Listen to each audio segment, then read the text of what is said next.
Estimado, buen día. Por favor, de alguno que me, con el típica confirmación de la, del video y del audio, por favor. Sí, profesor, se escucha bien. Sí, todo bien.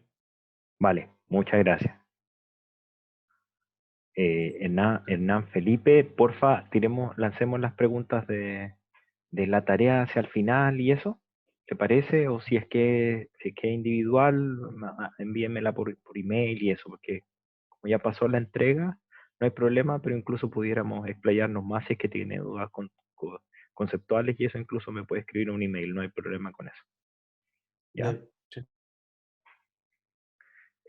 Vale, muchas gracias. Vamos a comenzar. La semana pasada terminamos con los conceptos de localización. En particular, vimos dos modelos, existen muchos más, pero vimos dos modelos, los modelos de mínimo de mejor esfuerzo, que son aquellos que son como los de bomberos, como los de todos los que tengan que ver con servicios de emergencia, por ejemplo, y esos nacen por la necesidad surge cuando uno ve los modelos de mínimo costo, que fue el primer conjunto que vimos, que trata de poner restricciones de presupuesto y se da cuenta que no se puede hacer las dos cosas al mismo tiempo. Si uno tiene presupuesto, pudiera llegar a una situación y obliga a abastecer demanda, pudiera llegar a una situación de infactibilidad. Entonces esas son las dos grandes familias, aunque hay muchos más tipos. ¿Ah? Eso no, porfa, no se les olvide. Después de eso, nosotros, la idea es que ahora vamos a ver un modelo. Yo les conté que en términos de los niveles de decisión hablábamos de estrategia, de nivel táctico, de nivel operacional, y que en realidad esta separación sí existe porque cada una de las decisiones, por supuesto, incide de manera distinta en las funciones de costos de la empresa y en general se toman en estamentos distintos de la empresa, pero en términos de modelación, en términos de quién ayuda o quién nosotros, quien está apoyando la toma de decisión, a lo mejor somos nosotros mismos los que vamos a tomar la decisión, pero tenemos que hacer este análisis numérico para poder apoyar la toma de decisiones. En general uno, en la actualidad, dada la buena capacidad computacional y la buena disponibilidad de datos que hay, uno une los niveles de decisión, uno suele unir. A veces no los tres, pero por lo menos estrategia táctica suelen estar juntos y lo mismo con táctica y operación. ¿Ya? Y en este orden de ideas vamos a ver ahora un modelo que emula una cadena del suministro, que es el nivel, trata de ser nivel 2 pero en realidad tiene cosas de nivel 1 de nivel estratégico, y yo les diría que tiene algunas pocas decisiones de transporte, así que es un buen modelo como para entender una cadena de suministro completita con tres niveles de decisión. Vamos a ver el modelo ahora, y ahora abajo estoy acá. Y este modelo se llama el modelo logístico de N capas. Ustedes pudieran encontrar en la literatura este modelo genérico para N capas, de verdad N capas, pudieran ser N niveles. Y cuando digo niveles, son cada uno de estos etapas que estoy marcando con lápiz rojo, las flechitas acá arriba. No es que haya una demanda, sino que las estoy mencionando nomás. Aquí, cada uno de estos es un nivel, ¿ya? Y en cada uno de los niveles hay una etapa de la cadena del suministro. Acuérdense del monito más arriba, voy a subir mucho, voy a subir un poco lo más rápido que pueda, digamos, con el scroll. ¿Se acuerdan de esta figurita? Entonces, acá es lo mismo, tratamos de emular ahora en un grafo estas capas de la cadena del suministro, donde en cada una de las capas se hacen cosas. Estas pueden ser muchas capas, muchísimas, no sé. eh, pero, perdón, que alguien me había escrito por interno. Eh, ahí le responde. Eh, entonces, perdón, ahora sí. Estas pudieran ser muchísimas capas, pero lo que, desde mi punto de vista, cuando yo voy a mirar esos libros, me pasa que como ya con solo tres capas empieza a subir tanta la carga de índices, de subíndices, que al final del día cuesta entender bastante lo que está detrás y uno se pierde en la nomenclatura por una cuestión que es bastante simple. Entonces, Para efectos docentes me he dado cuenta que saltar a 3 capas es suficiente. Y supongamos que tenemos 3 capas y pongámosles nombres a esas capas. Esas capas les vamos a decir que son fábricas, bodegas y tiendas. ¿Ya?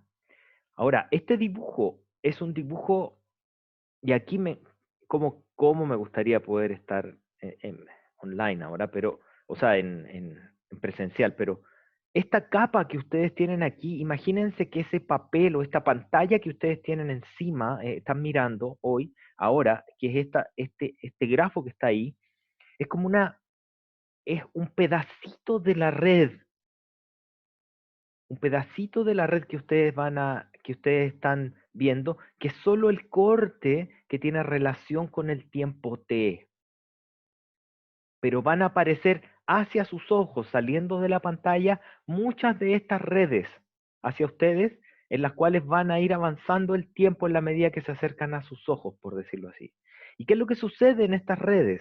Va a haber una capa de fabricación, donde yo tengo que decidir cuánto fabrico con una variable de decisión que le voy a llamar X. Tengo que decidir cuánto envío desde las fábricas a las bodegas. Tengo que decidir cuánto voy a almacenar en las bodegas y tengo que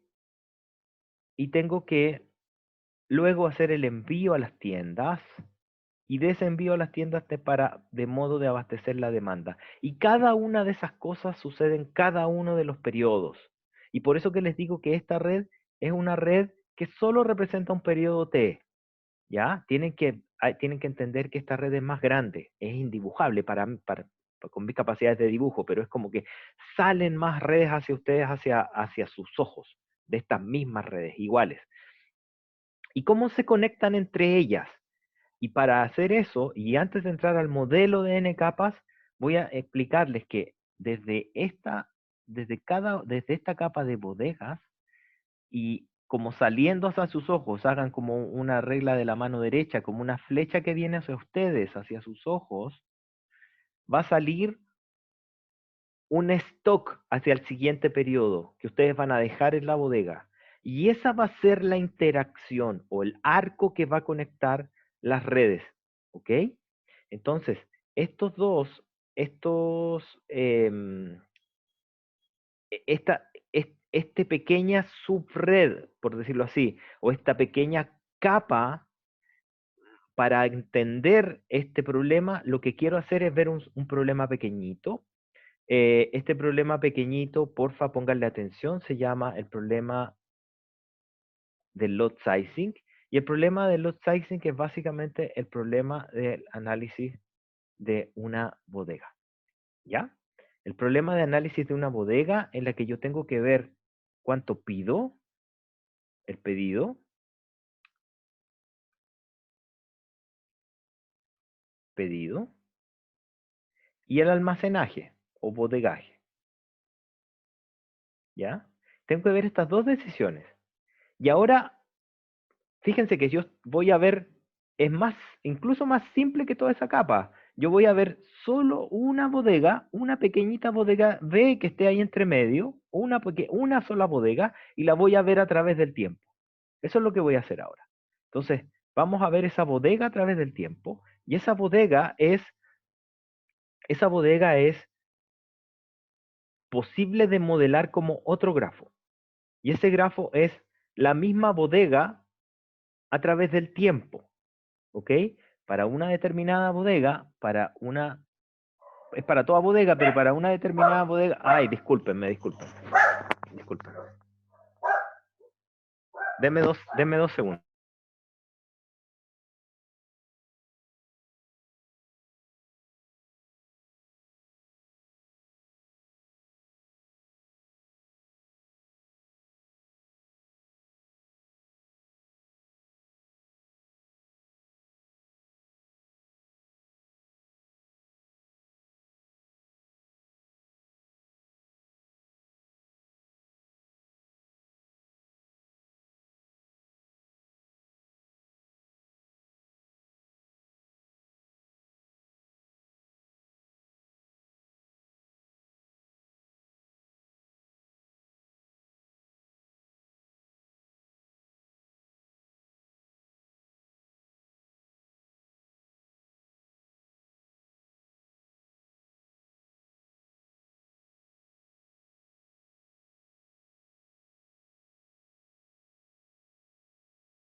Disculpen, temas domésticos y les pido me confirmen si se escucha bien y eso.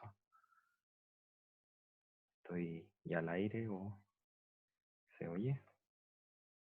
Vale, súper, súper, gracias. Y disculpen.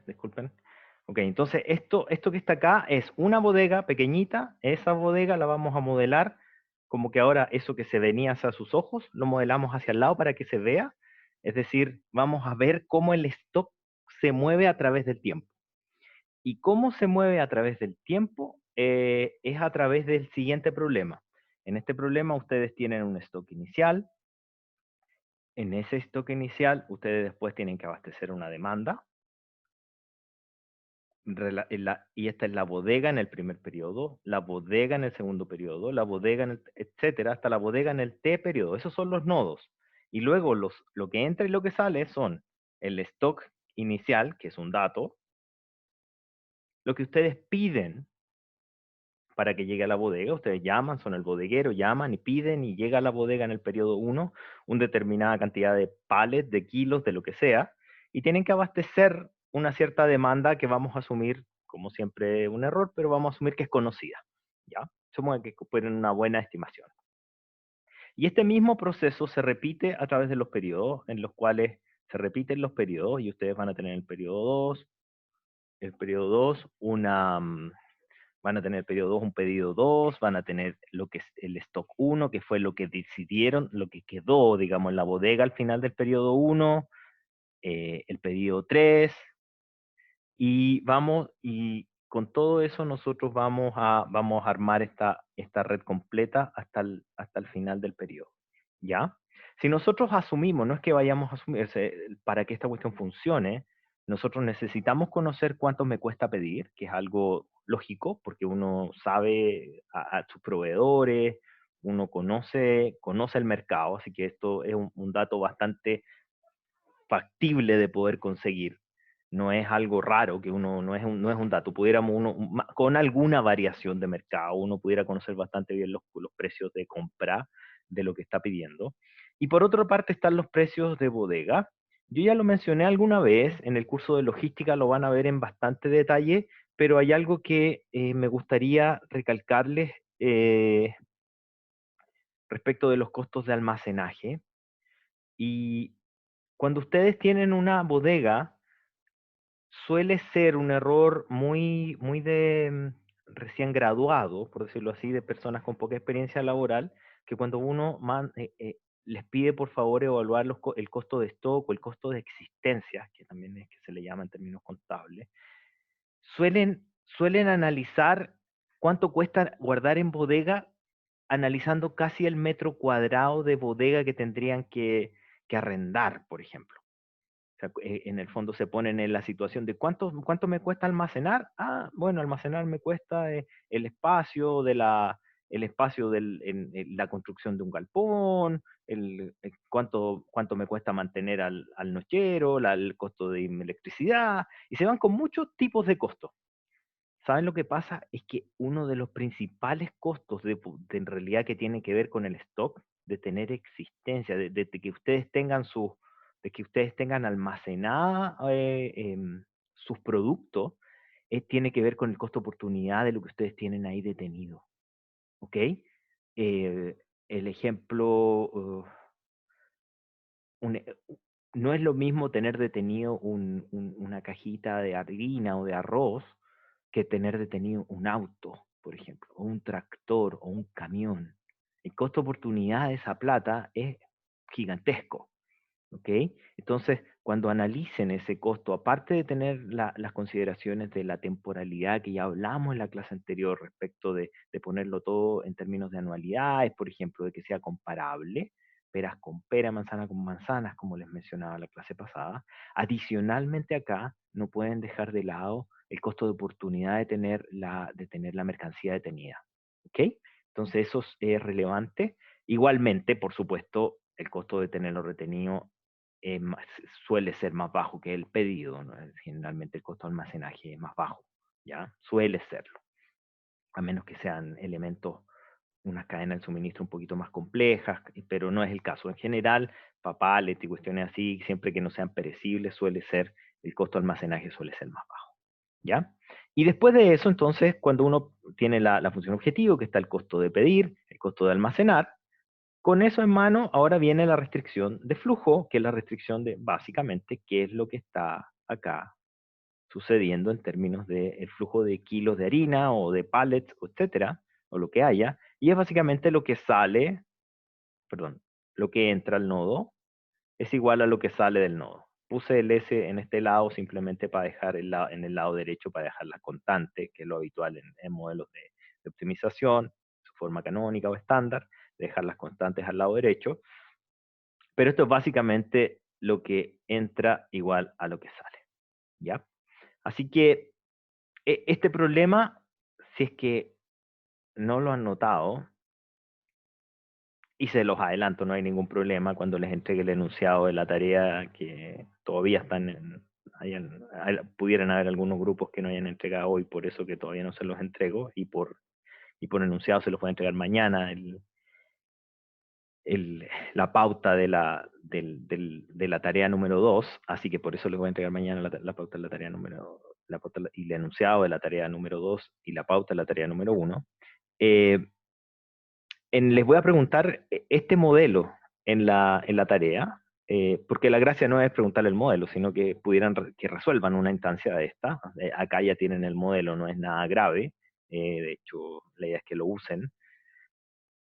Lo entretenido de este modelo es que es un modelo de redes, chiquillos. Este modelo, que uno dice, uno lo plantea y dice, oye, este modelo es un modelo de logística y eso, y pudiera ser entero y todo. Sí, pero mírenlo bien. Es una red, ¿ok?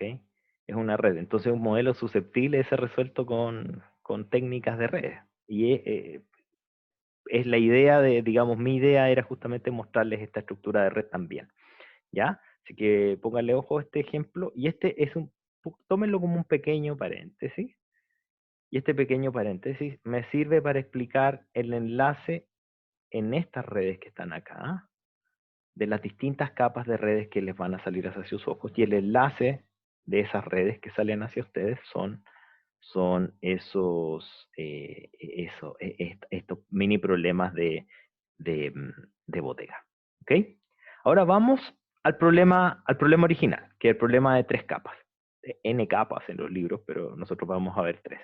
Y en ese problema, veámoslo en términos genéricos, es decir, vamos a suponer que la capa de fábrica, vamos a ver un nodo de las capas de fábrica nomás, pero saben que están todos los demás, es solo para poner un nodo F de fábrica genérico. Vamos a ver un nodo, vamos a ver un nodo de bodega genérico y un nodo de venta o de tienda genérico. ¿Ok? Entonces, con esos 3 nodos, la idea es que analicemos y expliquemos cuáles son los nombres de las variables que voy a ocupar y de los parámetros que van a conocer. Voy a ponerle una estrellita roja. No es esa, la voy a borrar esa para poder ocupar una estrellita roja, para poder, o un circulito rojo, un recuadro rojo, lo que mejor me salga con el lápiz. Voy a ponerle un recuadro rojo a los que son variables de decisión, y las que se queden sin cuadro van a ser parámetros, que van a tener que ser conocidos por ustedes, ¿ya? O sea, van a ser conocidos porque vienen por enunciado, no es que vaya a venir en la tarea, es el otro modelo, este modelo es más grande, tiene localización y todo, ¿ya? Pero este modelo más grande tiene información de costos de, voy para allá, tienen el pedido, que es una variable, perdón, el pedido, la producción en la fábrica, que es una variable de decisión. Ustedes deciden cuánto producir en la fábrica, ¿ya?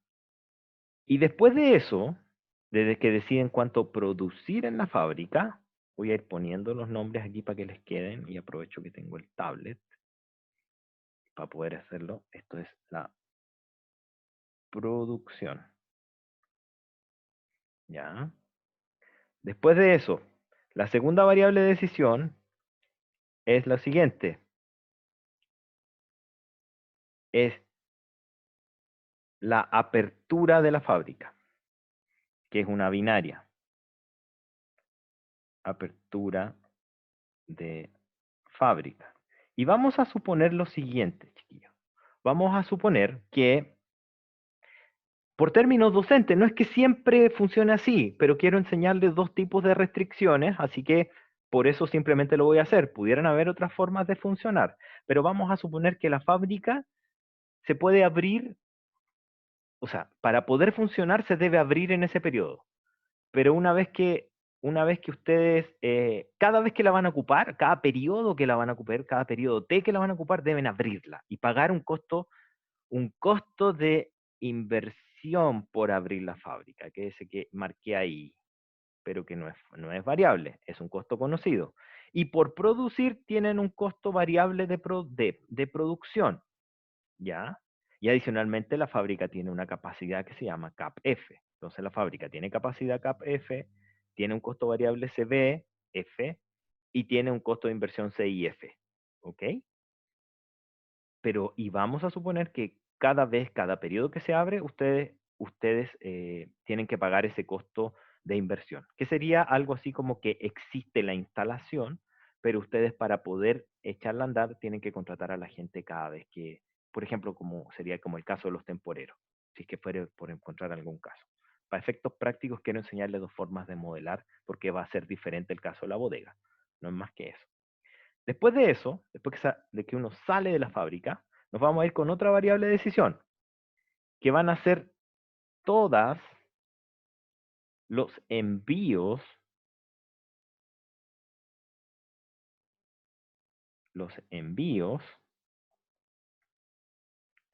de F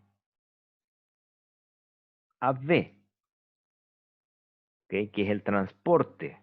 ¿Cuánto voy a transportar desde F a B? Es una variable de decisión. Y ese transporte va a tener un costo, que va a ser el costo CFB, costo fábrica bodega, que va desde F chica a B chica. ¿Ok? Después de eso, fíjense que estoy haciendo exactamente una cadena de suministro, no es más que eso, estamos haciendo una cadena de suministro con matemática. Lo único que estoy haciendo es el grafo y poner las variables, ¿ya? No es otra cosa que eso. Entonces, sigamos recorriendo, llegamos a la bodega. Cuando llegamos a la bodega, voy a tener dos cosas que hacer con la bodega. Lo primero es que voy a decidir si abro o no la bodega. Abrir bodega. Es una decisión 0,1. Y después que la abro, queda abierta. ¿Por qué tiene que quedar abierta? Porque si la abro es para almacenar y si almaceno va a quedar los periodos que siguen abierta. Voy a suponer, en estricto rigor uno pudiera ir cerrando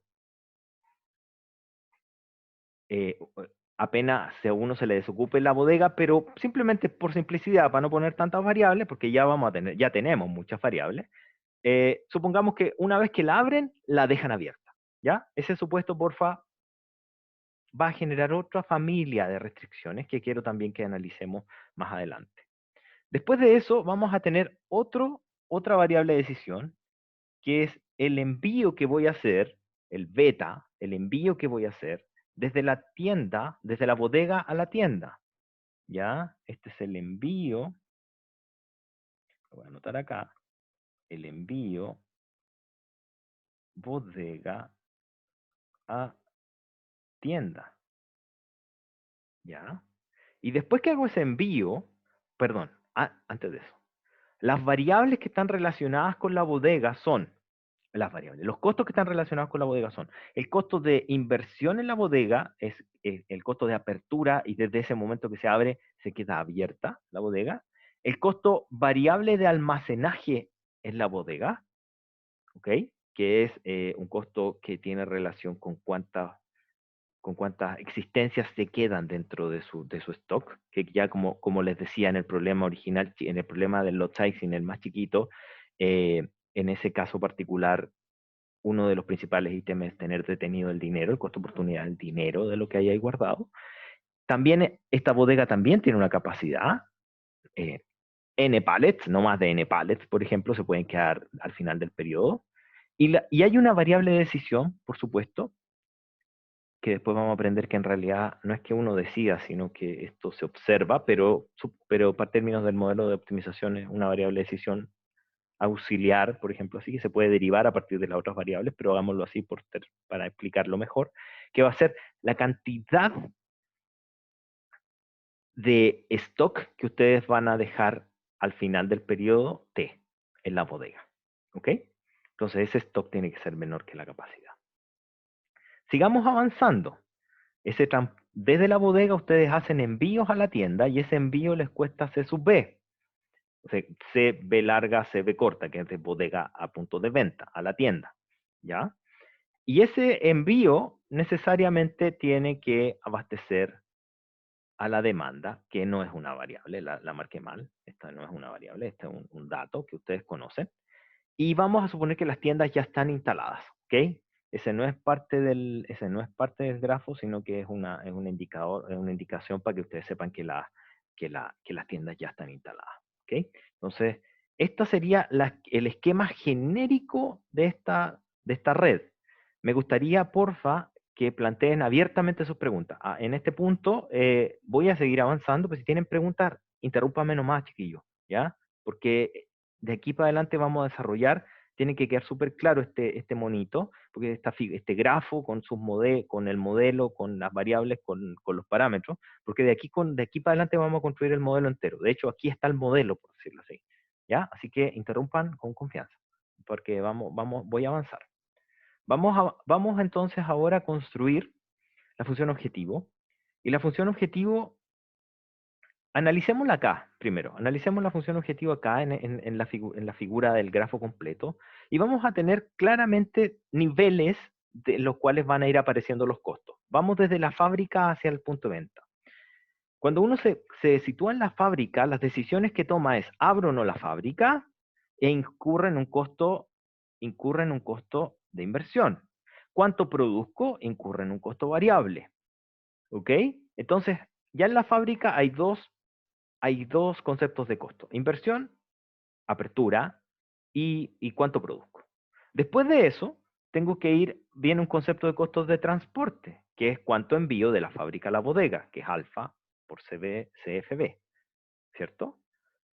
Después de eso, llego a la bodega. Hay otro concepto, que es el concepto de cuánto me gasto en las bodegas. Y en las bodegas me gasto la apertura de las bodegas y el almacenaje en las bodegas.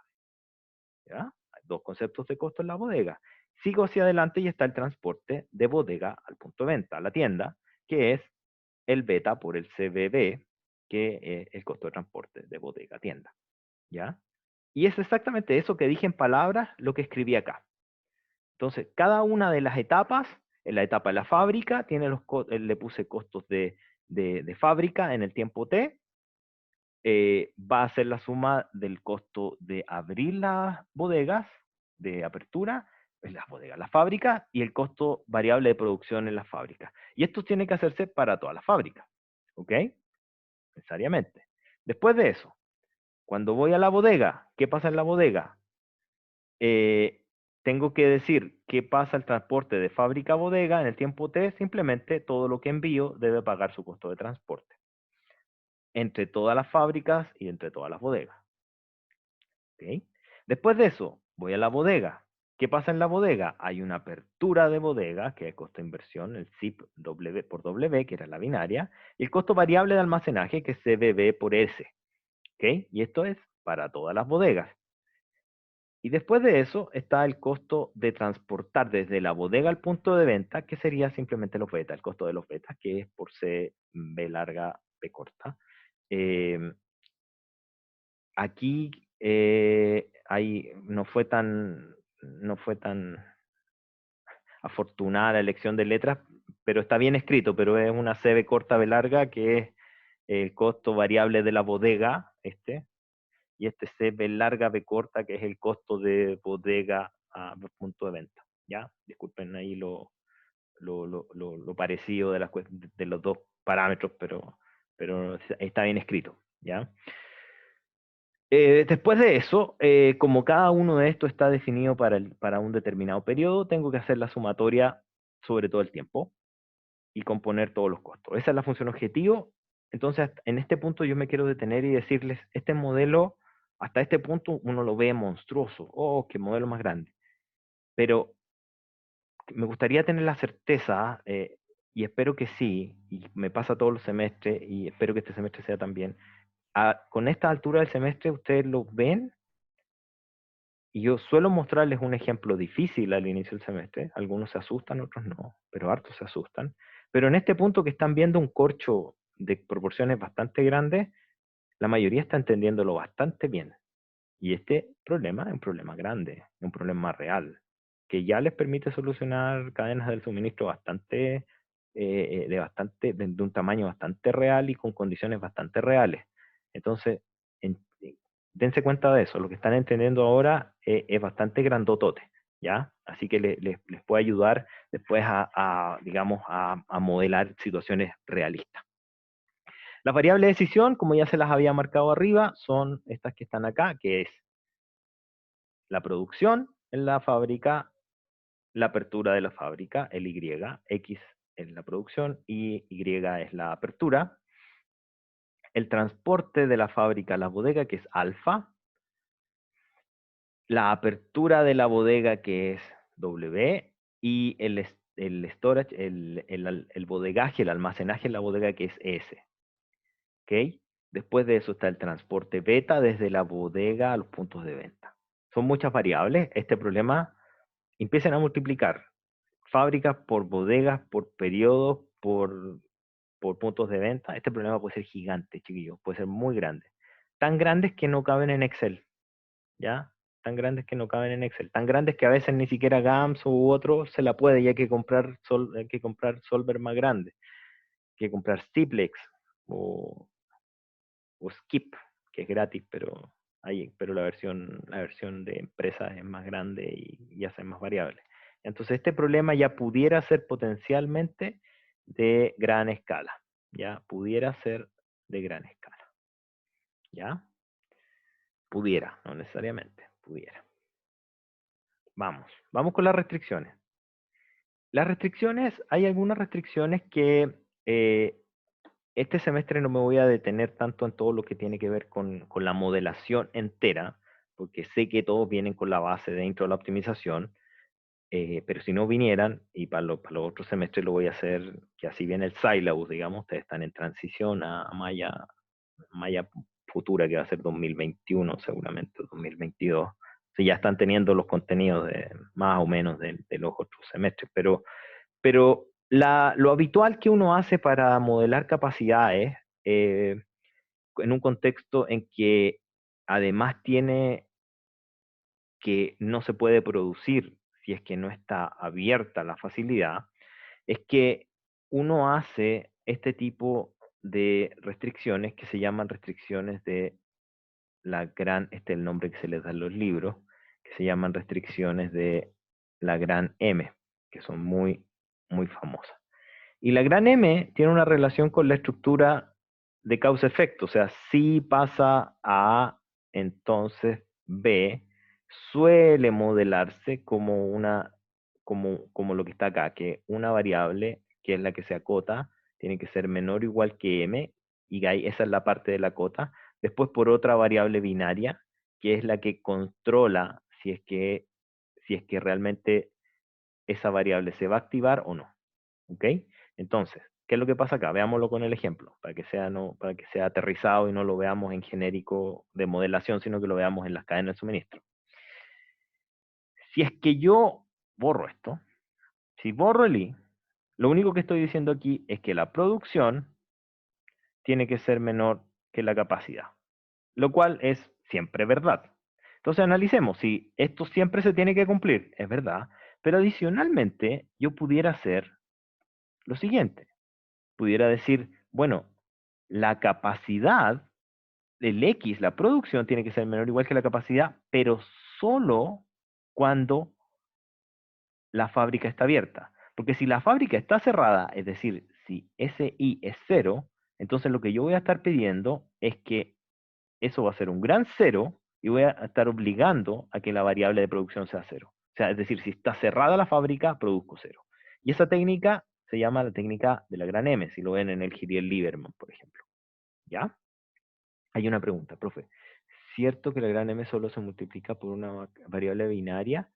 Sí, la idea de la gran M es que sea una variable binaria. A veces uno utiliza, y que lo vamos a ver idealmente hoy, a veces uno utiliza para variables que se llaman disjuntas, o variables, o con ayudas que uno a veces hace uno menos X, uno menos Y, si es que la lógica del problema lo amerita, pero siempre son binarias. Así que es verdad.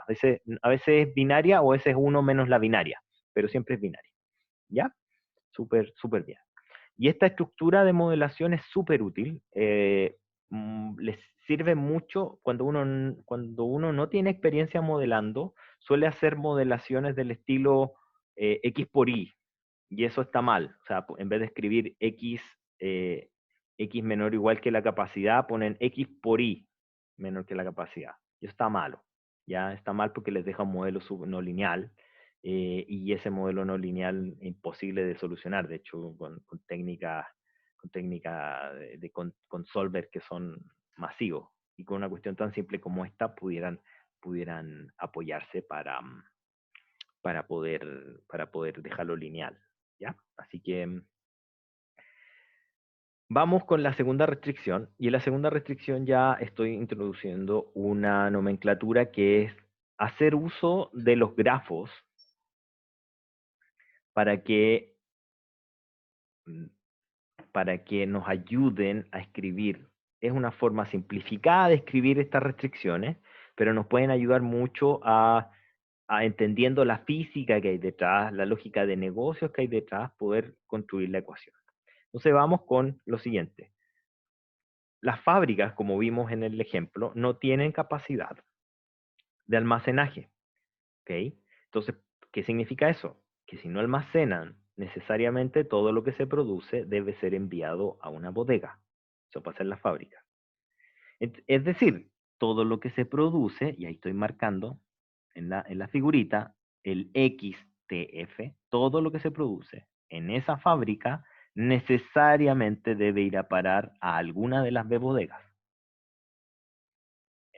Es decir, que todo lo que sale de la fábrica y va a llegar a las bodegas, la sumatoria de los alfas, no puede, le puse un menor igual, en realidad no le puedo poner igual también, pero ustedes van a ver después que esta cuestión eh, siempre va a ser en la igualdad y conviene dejarlo así, pero pudiera ser, no igual a cero, perdón, igual nomás, se puede hacer con igualdad también, ¿ya? Puede ser igual. Puede ser igualdad. Esto ya lo habíamos discutido antes, así que no es necesario volver sobre eso, en consideración a que estamos haciendo mínimo, porque es mínimo. No lo discutamos de nuevo, vayan a las clases anteriores, por favor. Pero puede ser igualdad, no hay igual, no hay problema. Entonces, ¿qué me gusta de esto? Es que con esas figuritas que es del entendimiento del problema, ustedes pueden generar más fácil las ecuaciones sin temor a equivocarse. Porque a veces uno no sabe cuál es el índice de la sumatoria, está inseguro de si es por uno con uno, si es para un F una bodega, es para todas las bodegas, o el para todo queda por acá, y se empiezan a confundir con eso. Si hacen el dibujo no van a tener ese problema, ¿ya? Si hacen el dibujo el problema se acaba. Vamos a un dibujo, al dibujo más complicado, y el dibujo más complicado es el de la bodega. Lo bueno es que ya tenemos el lot sizing en el cuerpo, acabamos de explicar el problema de la bodega. Entonces el problema de la bodega ahora se agranda un poquito, pero sigue siendo la misma estructura. En esa estructura uno hace un pedido, que en realidad es lo que viene desde todas las fábricas. A uno le llega un stock desde el periodo anterior, a uno le sale un stock para el periodo siguiente, y uno desde la bodega envía cosas hacia las tiendas. ¿Ok? Entonces eso es una conservación de flujo. Ahí esos son cajas, pallets, kilos, lo que sea. Y estas conservaciones son tal cual como se ve en el monito, lo que entra igual a lo que sale. El stock del periodo anterior más lo que se envía de la fábrica a la bodega necesariamente va a ser igual que esta zona de acá. Voy a borrarlo todo para que vean, voy a marcar lo que entra, lo marco en rojo, lo que entra igual a lo que sale, que lo marco en azul, igual a lo que va al final del periodo y lo que se va al stock de final del periodo y lo que se va a los puntos de venta, que es eso que está acá. ¿Ok? Entonces, esto es una conservación de flujo y no hace nada más que eso. Conserva el flujo de cajas de pallet en la bodega. Hay otra restricción que es aquí donde tiene una arista distinta, que es la restricción de la capacidad de la bodega. Esta restricción es súper importante. Le voy a poner una estrellita por su importancia, porque acá estoy tratando de emular. Vamos a aprender varios conceptos de acá. Vamos a aprender el concepto de cross-docking que dice más adelante, pero acá también hay una técnica de modelación. Cuando uno quiere hacer, la modelación de la apertura de las bodegas, como habíamos dicho que las bodegas, una vez que uno las abre, las va a dejar abiertas. Es decir, si yo, y aquí voy a hacer una apertura de una hojita, solo para mostrar esta técnica de modelación que creo que es relevante que la sepan. La variable de apertura de la bodega se llama W. ¿Ok? Entonces, si ustedes tienen el W, ¿cómo le puse? WBT. WBT es la variable de apertura. Entonces, imagínense ustedes que esta es la línea de tiempo de la bodega. Y aquí tienen ustedes el periodo 1, el periodo 2, etcétera, hasta un determinado periodo T, en el cual ustedes pudieran decidir que la bodega se abre. Por otra parte, sabemos y recuerden que la variable es binaria. Es decir, lo que te indica esa variable es 1 si es que se decidió abrir la bodega en el periodo T. Entonces supongamos que esto es 1 acá. 1. Y en todos los demás casos es 0. ¿Ok? Entonces, ¿qué es lo que pasa? Que en esta zona que está acá, está abierta, y en esta zona que está acá, está cerrada. Entonces, si ustedes hicieran la restricción tal como lo hicieron en la fábrica, es decir, pusieran SB menor o igual que cap por W, eso estaría malo. Estaría malo porque si ustedes se van a un periodo, por ejemplo acá, en este periodo que está más adelante, T más 2, por ejemplo, va a estar abierto, pero el WBT va a ser igual a 0. Entonces no les va a permitir almacenar. Entonces, ¿de qué manera se resuelve eso? Es que uno pregunta hacia el pasado. Cuando está parado en un determinado tiempo, pregunta hacia el pasado. ¿Abrió alguna vez esta bodega? Y es ahí donde aparece entonces esta restricción. Yo quiero saber en el periodo T, poder almacenar no más allá de la capacidad de la correspondiente bodega, pero debo mirar hacia el pasado desde el primer periodo hasta ahora, que es cuando estoy preguntando, cómo le ha ido a esta variable. Y la sumo por ese índice auxiliar teta. ¿Ok? Entonces lo que hago ahí es mirar hacia el pasado a ver si alguna vez se abrió. Esa es la restricción que está ahí. ¿Ok? Con confianza. Si no se entiende, la explico de nuevo. ¿Ya? Pero lo único que está es una técnica muy parecida, es una gran M, pero una gran M en la cual el W indica la apertura. La apertura, ¿esto por qué facilita la vida? Porque si uno modelase el W como si es que está abierto, se queda abierto, y poner, en vez de un solo 1, poner un puro 1 hacia adelante, cuesta modelar los costos después, ¿ya? Porque los costos en realidad son los costos de apertura de una vez. Entonces ahí hay distintas formas de hacerlo, pudieran estar todas bien, pero hay que ser cuidadoso por cómo uno considera los costos. ¿Ya? Yo les estoy enseñando una forma y no hay problema con eso. Les quiero introducir el siguiente concepto, que es el concepto, esto ya es digamos, tiene relación con la ecuación, pero les quiero introducir, es más bien en términos de logística, en términos conceptuales, que es lo siguiente. Hay un concepto que se llama cross-docking. Y el concepto de cross-dock es una técnica logística que se está ocupando bastante en la actualidad, en la cual uno tiene unos puntos en los cuales se hace muy poco almacenaje. Vamos a suponer para este modelo nulo, pero en realidad no es nulo, sino que es muy poco. Pero la capacidad principal de esos puntos es ser puntos es que sean puntos de transbordo. Hay una pregunta, espérenme un poquito. A ver. Profesor, ¿la sumatoria de WB va a funcionar igual que una binaria? Sí, ¿por qué? Porque esa sumatoria de W tiene que ser tal que esa suma, y de hecho no lo escribí, gracias por preguntarlo, lo escribí más abajo, déjame verlo. No lo escribí más abajo, lo cual está malo. Me faltó agregar una restricción acá para que funcione como binaria. Gracias por la pregunta, Agustín, porque de hecho, si no ponía la restricción, si no pongo la restricción extra, no me funciona. Porque uno para utilizar, y a eso lo voy a poner con negro, porque esto es cierto ahora, para que me funcione esta forma de modelar, corregir acá, agregar, corrección. Gracias Agustín. Agregar.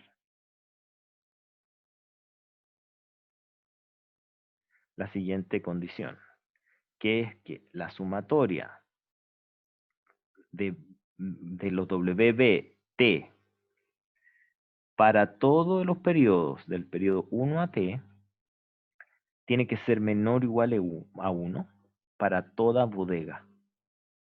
¿Ok? Es decir, las bodegas las puedo abrir solo una vez. Solo abrir una vez la bodega. Gracias, Agustín. Ahí ¿cómo va? Sí, no, te agradezco yo a ti porque estaba malo mi modelo, le faltaba una cuestión. ¿Ya? Con eso se completa el modelo, pero, y bueno, falta una restricción más. Antes de explicar el crossdock, voy a explicar una restricción más, que esta es la restricción final, que es ¿y por qué tengo cortado acá? Porque puse esta hojita, ya, estaba perdido. Voy a explicar el concepto de crossdock, pero después. Pero voy a explicar ahora el último, como para cerrar el modelo y que no quede colgando esto. En la última tramo, en el tramo de la tienda, yo voy a tener lo siguiente. En el tramo de la tienda vamos a tener que, cada una de las tiendas, vamos a tener que abastecer la demanda en cada uno de los periodos. Y es básicamente que todo lo que llegue desde todas las bodegas tiene que ser suficiente, puesto pudiera ser igual y poner el mismo argumento que porque es mínimo, tiene que ser igual, mayor o igual que la demanda. ¿Okay? Y esto simplemente abastezca la demanda, no tiene ni una gracia, se cumple para todas las tiendas y para todos los periodos. ¿Ya? Hay un concepto. Volvamos al concepto del crossdock. El concepto del crossdock son puntos de transbordo. ¿Ok?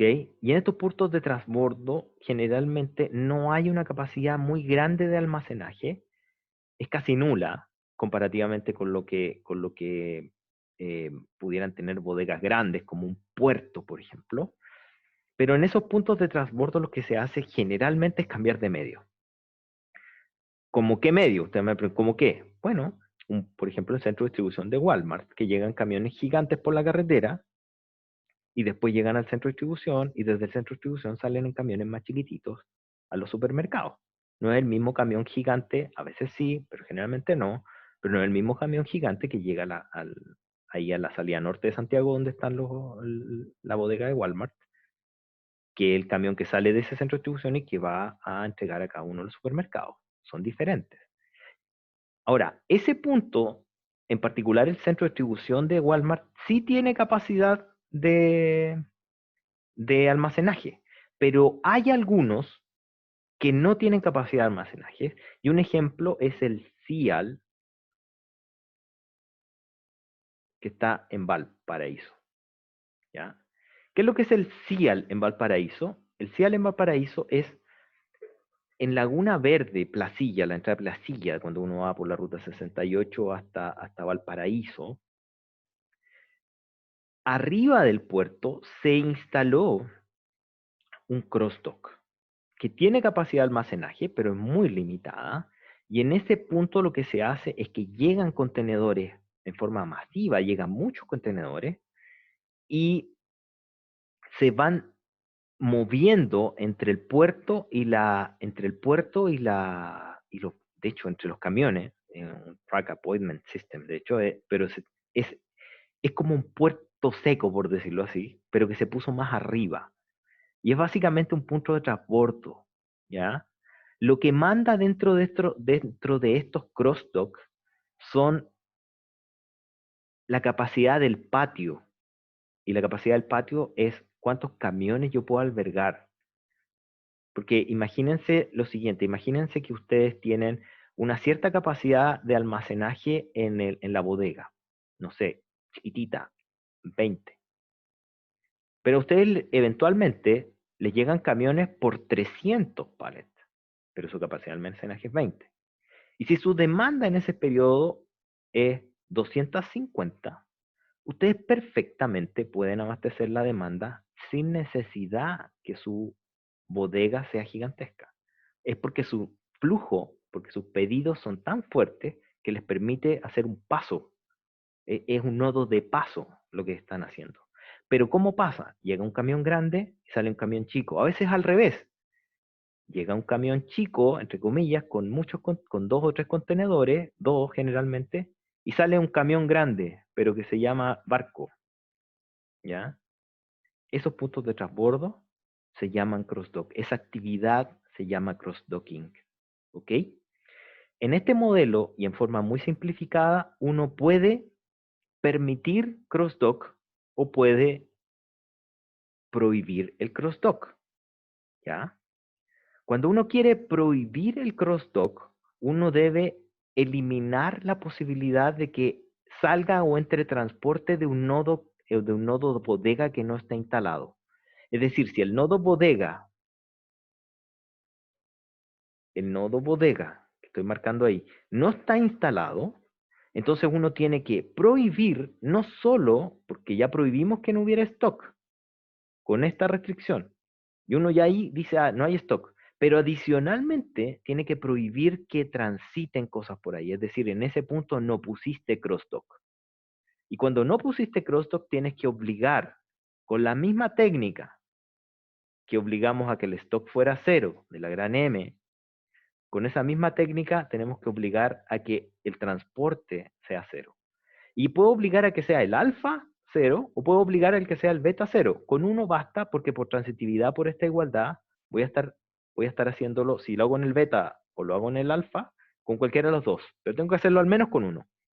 Si lo hago los dos, es redundante. ¿Ya?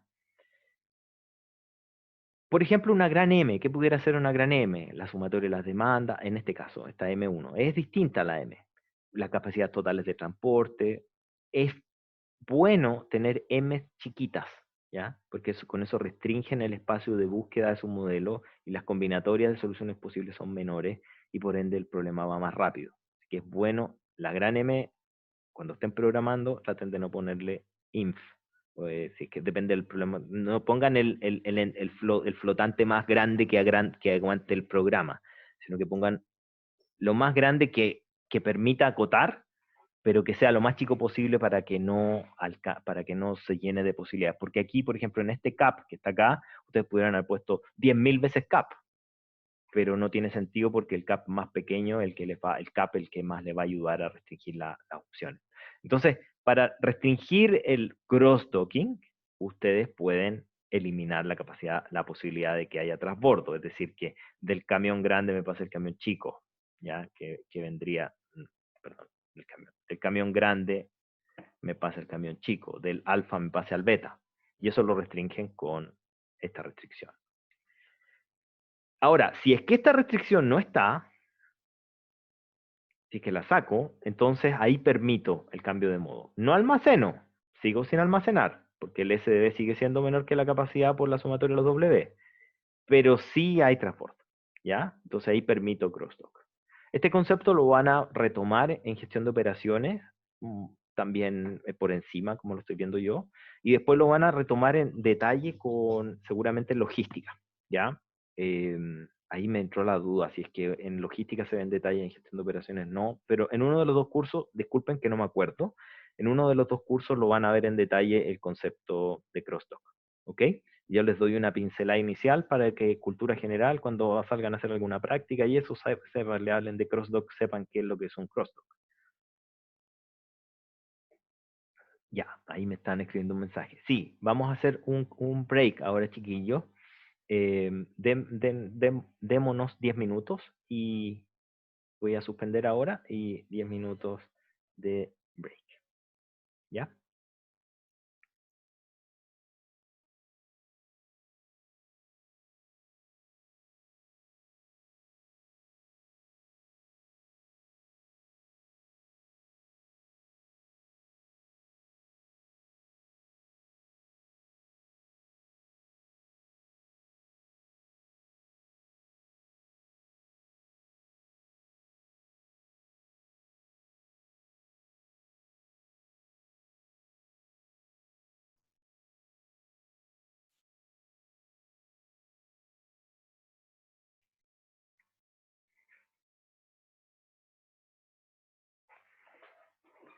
Estimados, buen día. Lo habitual, si se me oye y el video si está correcto, porfa. Vale, agradecido. Vamos a comenzar con un nuevo modelo y este modelo vive en la última capa de decisión. ¿Se acuerdan que hablábamos de estrategia, de táctica y de operación? Este modelo se llama ruteo de vehículos con ventanas de tiempo y son decisiones de tono operacional. ¿Ok? Es, en general, los modelos, en la medida en que uno avanza, tiene sentido. En el detalle de las decisiones, es decir, mientras más operativos son, el modelo suele ser muy complicado. Por ejemplo, los modelos de ruta con ventana de tiempo son modelos súper difíciles de resolver. Los modelos, por ejemplo, también de scheduling, de programación de horarios, son súper complicados, de programación de máquinas, de programación de mantenciones de aviones. Son problemas complicados por la combinatoria que se empieza a generar y por lo intrincado que puede ser cada una de los espacios, de las cadenas, de las logísticas que se arman. Eh, a mí siempre me llama la atención un par, bien por él, pero un alumno que tuve ya hace muchos años, imposible que lo conozcan, él debe haberse graduado antes que ustedes entraran, Sebastián Moral, fue mi memorista y fue ayudante de este ramo por año. Él hizo su memoria en un problema que se llama en la literatura el Aircraft Rotation Problem. El problema se trata de definir la mantención óptima, el esquema de mantenciones óptima de los itinerarios de los aviones, considerando los itinerarios que tienen que cumplir necesariamente, pero en cada una de esas detenciones les hacen mantenciones. Y no estoy hablando de una mantención chiquita, estoy hablando de desarman el motor entero y lo arman de nuevo. ¿Ya? Son, en sí ya solo la tarea de la mantención es titánica. Y él lo implementó, el problema lo modelamos, hicimos el modelo, me acuerdo. Todavía funciona, él cuando lo implementó, porque no lo hicimos con un solver. Ellos no tenían intenciones ni plata, porque él era la gerencia de mantención de LAN, y no tenían intenciones ni plata para la TAM ahora, para comprar GAMS o algún solver grande. Olvídense que el solver de Excel lo iba a hacer. Y hicimos un heurístico, es decir, un método aproximado que nos entregaba el óptimo, y él lo hizo en una macro en Excel. Esa fue su memoria, se sacó un sietazo, está espectacular su memoria. Ese problema es súper difícil, súper complicado. Si no lo hubiéramos hecho con heurístico, todavía está corriendo algún solver para solucionarlo, porque la combinatoria era gigantesca. Ahora, por muy heurístico que haya sido, le ganaba por mucho a las soluciones manuales que estaban obteniendo los ingenieros. ¿Ya? Ese es un primer problema, un ejemplo de un problema difícil, parecido a este de ventanas de tiempo, se parece bastante. Un segundo problema difícil que con el mismo alumno, porque él ya no era alumno ya, sino que salió y se fue a trabajar a Puerto Varas. Él estaba de base ahí en Puerto Varas, en Puerto Montt, y lo que hacía era trabajar en una salmonera. Y me escribió una vez como pedirme ayuda y describirme un problema porque estaba tratando de modelar todo el proceso de pedidos y de transporte de la cadena del suministro del salmón. Y esa cuestión era muy complicada, chiquillo. Era el salmón, que la piscina en el mar, que había que ponerle una cierta cantidad de alimento, pero no tanto por un tema medioambiental. No tenían que estar tan cerca ni tan lejana a las piscinas, pero no podían viajar todos los días por la variabilidad del ambiente. Podían llegar en algunas zonas, podían llegar con helicóptero, en otras podían llegar con barco, en otras podían... O sea, se imaginan la cantidad de aleatoriedad y lo intrincado. Había unas piscinas en tierra que había que hacerle oxigenación, pero si le oxigenaban mucho tampoco servía. Una cuestión, chiquillos, que ni se imaginan lo difícil que era esa cuestión. Y eso es puro operativo, ¿ya? Entonces, en general, cuando uno llega a esta capa, se encuentra con problemas que suelen resolverse en empresas de la vieja guardia, resolverse a mano, así como con la experiencia del tomador de decisiones. Y no está mal, esa experiencia es muy valiosa, esos seres que viven ahí, que están trabajando y que llevan 20 años trabajando en la misma cuestión y que saben esos procesos de memoria, en estricto rigor son una red neuronal que ustedes tienen que aprovechar para cuando haya que automatizar esos procesos, ¿ya? Ellos saben muchas veces las soluciones por intuición o por observar algunos patrones que ni siquiera se dan cuenta de por qué son de esa forma. eh, Cuando uno los modela, esto se pueden convertir en temas muy complejos, y una buena forma de hacer heurísticos, cuando uno no puede solucionarlo en exacto, es utilizar estos criterios que vienen muchas veces de expertos, ¿ok? Que uno los trata de automatizar con una serie de reglas. Bueno, vamos a entrar heurísticos en un par de capítulos más, pero lo que les quiero transmitir es que los problemas operativos son súper complicados. Ojo, insisto, que sean operativos no quiere decir que no sean sujetos de análisis desde los estamentos estratégicos de la empresa, ¿ya? El cumplir, créanme que el cumplir con los horarios en LAN es una cuestión que se trata en el directorio, ¿ya? Así que no lo vean así como, no lo vean así como, esto no se ve, no, eso se trata a todo nivel, porque es importante, depende del el largo de las filas, lo ve el ministro, el largo de las filas de espera de salud, lo ve el ministro. Algo operativo que se maneja a nivel directivo. ¿Ya? No tengan esa confusión entre estratégica, táctica y operación como que es de menor nivel, sino que simplemente se refiere a lo que ya habíamos descrito antes, que es el tema de costo. Vamos con el ruteo de vehículo de ventana de tiempo, que es el último modelo que vamos a ver dentro de este esquema de cadena de suministro, es de tono operativo, y vamos a hacer el siguiente supuesto. Este problema representa la siguiente situación. Supongan que tienen un depósito o un estacionamiento inicial de una serie de camiones. Déjenme ir poniendo una historia entre medio.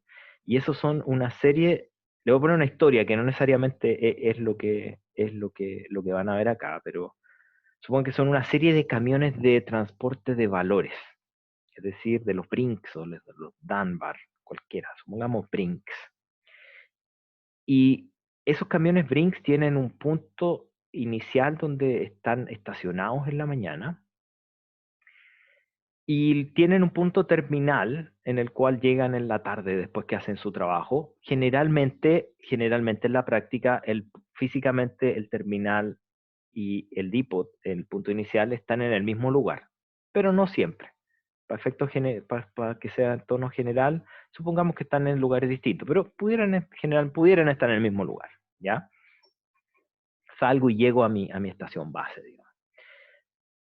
¿Y qué es lo que hacen esos camiones en la mañana? Esos camiones en la mañana se les pone dinero, tienen una cierta capacidad máxima. Esa capacidad máxima en el caso de los valores, del transporte de valores, no responde a la capacidad del camión. Se lleva el camión casi vacío, digamos, se lleva como al 30% de su capacidad, porque la capacidad la define la cantidad máxima que te asegura que las compañías aseguradoras están dispuestas a asegurarte un camión. Si tú lo llenas de dinero, no te lo aseguran. Entonces uno los llenan hasta el punto en que la aseguradora te responde, pero es una capacidad al fin del día. Y van llenos supongamos por simplicidad, que van llenos de cajas de racks con billetes de 5.000 pesos. Supongamos que vivimos en un país en que no existen otros billetes, hay solo billetes de 5.000 pesos. Y por simplicidad, digamos, para el modelo. Y esos camiones deben recorrer, cuando salen de trabajo del depot de la mañana, deben recorrer una serie de cajeros automáticos donde pasan a dejar billetes, ¿ya? El tema de la logística reversa, de sacar los racks, vamos a asumir que sacan el rack que está ahí, pero no nos vamos a preocupar del inventario. Ya vimos inventario en los modelos pasados, esto se puede poner más difícil, pero supongamos que a ellos les mandan a poner una cierta cantidad de billetes, como no se pueden meter a las cajas con billetes, cambian la caja entera. ¿Ya? Entonces hay una capacidad y tienen que ir a visitar y dejar un rack lleno de billetes. Y después de eso tienen que ir de cajero en cajero, cumpliendo una cierta condición, de que si llegan a un cajero, tienen que llegar en un cierto intervalo de tiempo que le voy a llamar, no me acuerdo cómo le puse, siempre les pongo A y B, en un intervalo de tiempo entre la hora A y la hora B. Si es que no llegan en esa hora, o sea, en ese intervalo de tiempo solamente está abierto el cajero, si no, no te abren en otro horario. ¿Y por qué digo no te abren? Porque pudiera ser un cajero, por ejemplo, adentro de un mall, en el cual no te van a abrir en cualquier hora en el mall, sino que algunas horas específicas que el mall defina para recibir al transporte de valores, que es muy riesgoso y hay que tener cuidado, entonces hay un cierto horario que te reciben. Es decir, tengo que definir la ruta y tengo que también tener cuidado con los horarios en los cuales voy a hacer esa visita.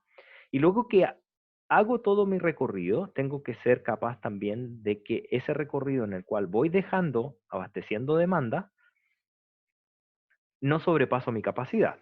Mi capacidad es la del camión que me define la compañía de seguro, y esa capacidad K, que vamos a suponer para todos los vehículos iguales, todos los Brinks van a ser iguales. Sé que hay más tipos, pero por simplicidad ya van a ver que el modelo ya queda complejo como está, así que simplifiquemos. Supongamos que obviamente no pueden sobrepasar la capacidad. Y al final del día, es decir, cuando ya hicieron el recorrido, tienen que volver al tipo, tienen que llegar al terminal, más que volver al tipo. Tienen que llegar necesariamente al terminal y ahí es donde se estacionan. ¿Ya?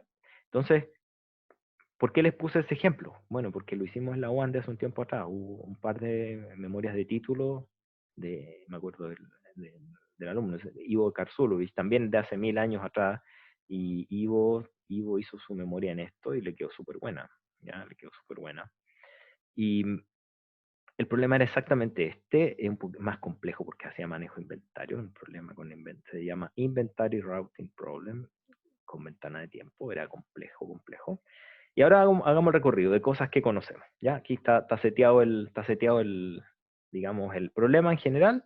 Tenemos una flota de vehículos, todos iguales por simplicidad, y que tienen una capacidad K. Cada ciudad, todas las que están aquí, estas son ciudades o cajeros, digamos, tienen una demanda de subí conocida, y por eso les saqué el cero y el T, que son el depot y el terminal. Y lo otro, todos los vehículos comienzan en el depot y terminan en el terminal, deben hacer ese recorrido.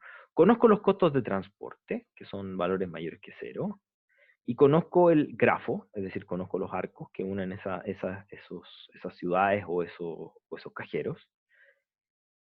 Y lo otro que es súper importante es que cada ciudad, que esto define el flujo, digamos, cada ciudad puede y debe ser visitada por un solo camión, ¿ok?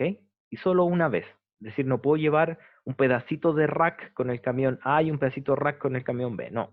Llevo el rack completo de ese billete de 5 lucas, voy a llevar un pallet completo, pero no llevo pedacitos de pallet, ¿ya? Entonces, una vez que visito con un solo camión, ¿ya? Un camión abastece la demanda completa. Y conozco, lo otro que es importante es que conozco el tiempo de transporte desde el cajero I al cajero J, es un dato, me lo dicen.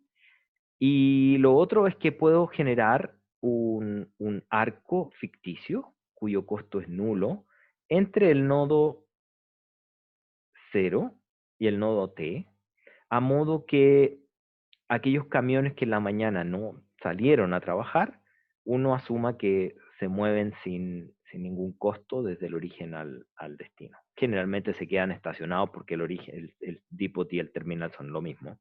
Generalmente simplemente se quedan estacionados como para no salir a darse una vuelta en vano, por decirlo así. ¿Ya? Después de eso, hay ventanas de tiempo, que ya se los había comentado, y estas ventanas de tiempo ustedes no pueden visitar un cajero automático en un horario en el cual no esté preestablecido, y conocen la hora de inicio y final, que es hora de inicio A sub I y hora final es B sub I, que está definido para todos los cajeros que están, que tienen que visitar y abastecer ustedes como Brinks. Después de eso, asuman que la ventana del terminal y del depot son súper grandes. En el fondo están dentro del rango de la ventana laboral. Y si es que la ventana laboral es 16 horas o 20 horas, entonces el inicio es a las 7 de la mañana, el A sub depot es 6 de la mañana, y el B sub terminal es no sé, a las 12 de la noche o muy tarde. ¿Ok? Entonces supongan que es suficiente como para que todos puedan salir y entrar al terminal en cualquier momento. Pero una vez que salen, no vuelven, y una vez que del depot, y una vez que entran al terminal, no salen de nuevo. ¿Ya? Dale una sola vuelta. ¿Cuáles son las variables de decisión? Y acá lo habitual, lo habitual es que se les ocurre muy rápido y muy bien la variable de decisión relacionada con el flujo, porque es claro lo que venimos entrenando desde el capítulo pasado y con el modelo anterior, que es básicamente decidir si el camión B, entre los B grandes, entre los B baja, mayúscula camiones, eh, uno va a recorrer el camino que hay entre el cajero I y el cajero J. Y va a ser una binaria, corre o no ese camino. ¿Ya? Es decir, si el camión el camión B atiende a J después de haber atendido a I. ¿Ya? También es una forma de verlo, y es una variable de flujo, básicamente. Pero la que no sale de forma muy fácil es esta segunda variable. Y esta segunda variable tiene relación con el tiempo, ¿ya?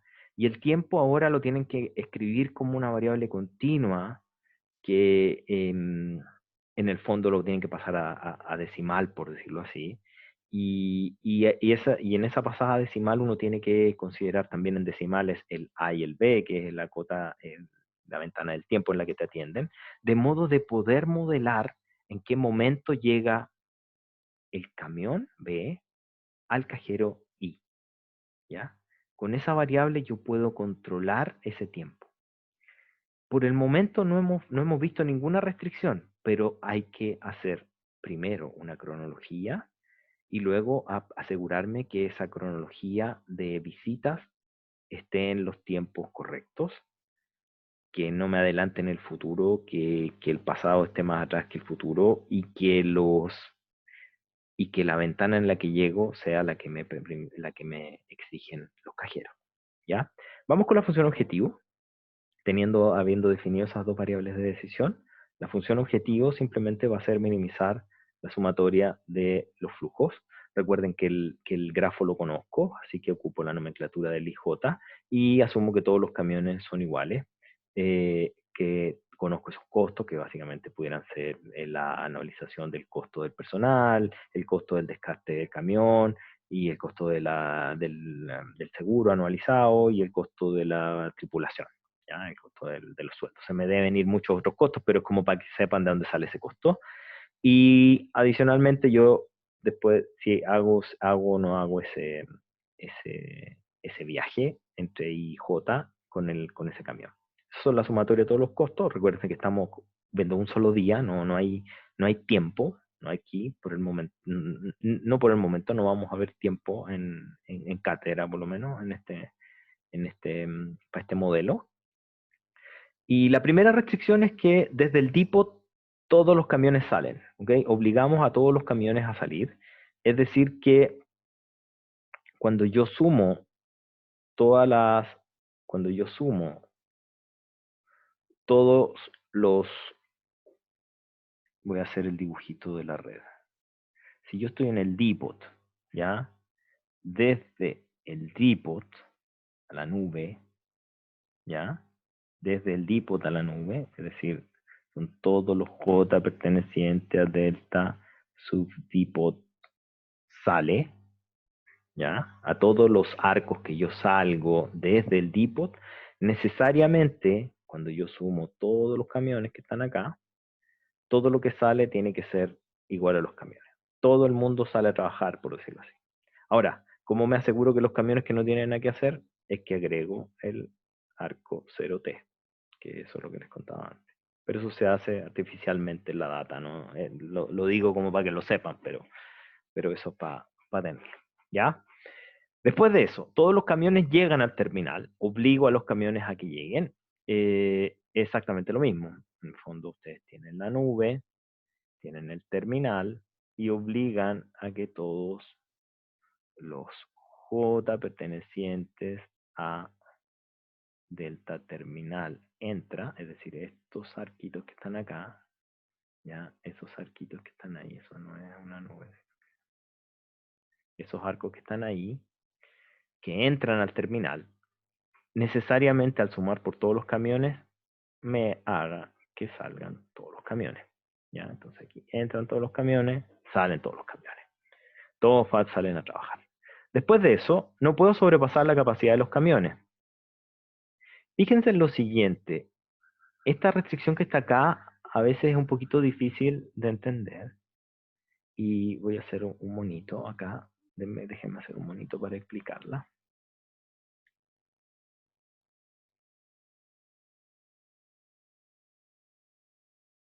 Imagínense que ustedes tienen una determinada red que tiene algunos nodos,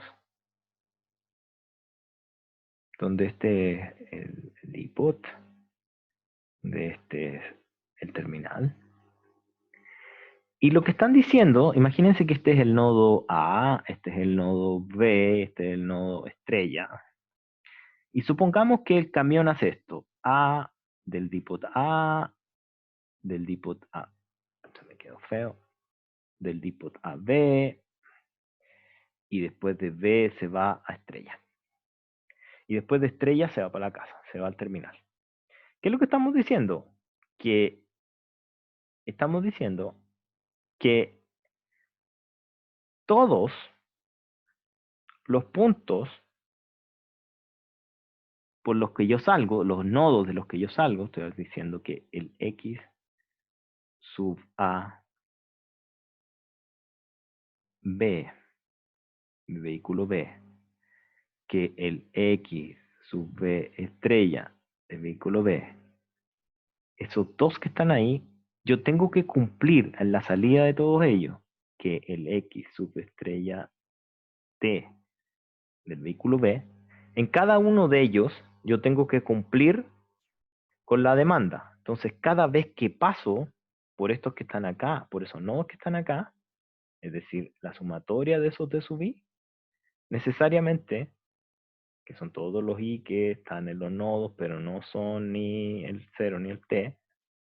Cuando pasa eso, tengo que sumar todos los arcos que se encendieron entre medio, que ahí es donde está el ij con todos los j pertenecientes al is, ¿ya?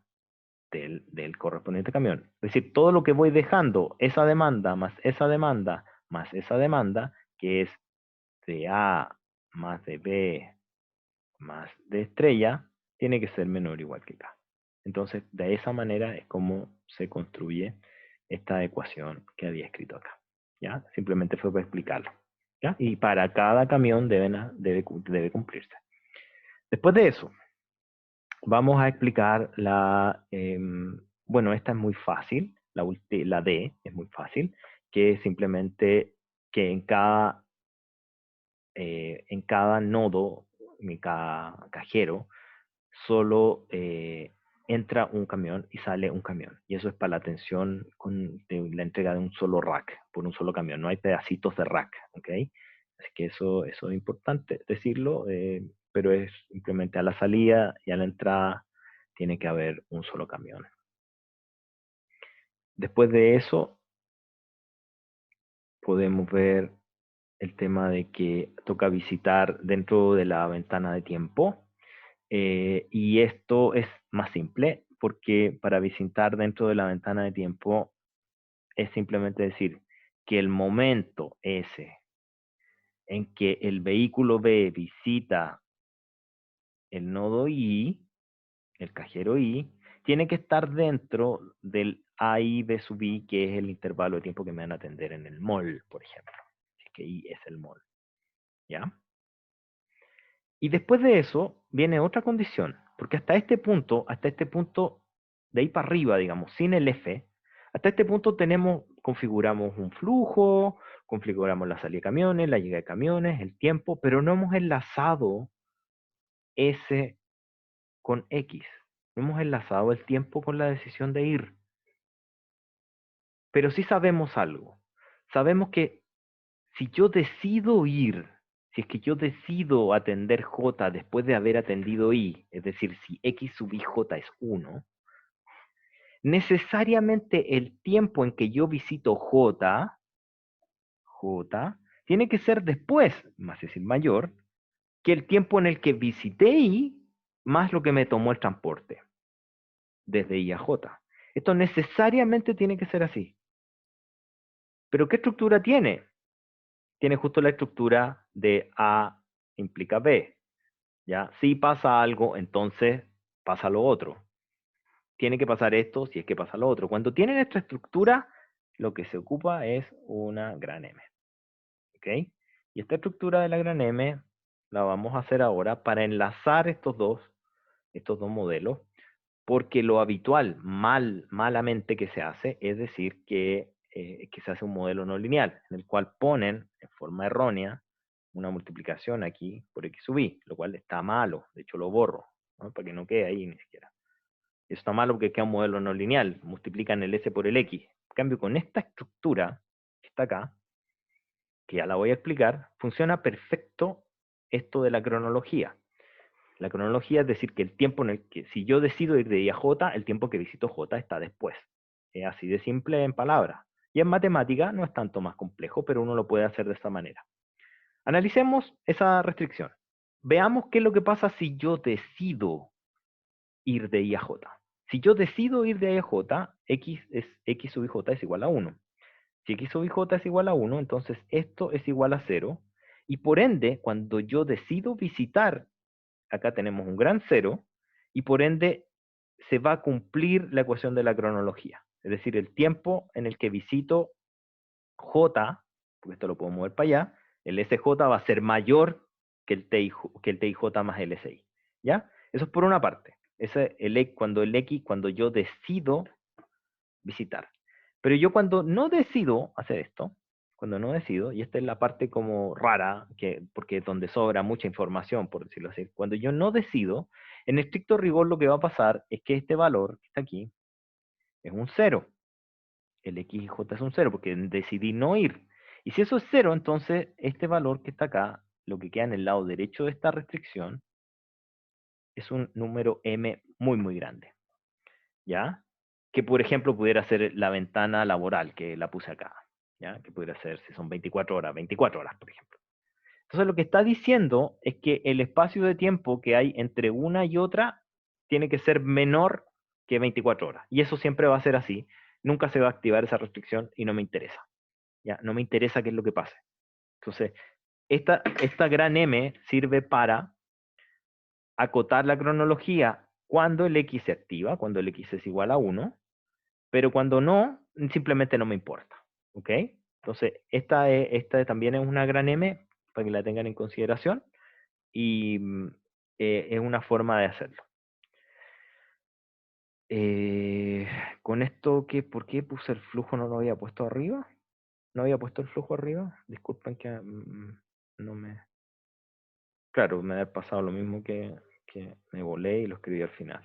Ya.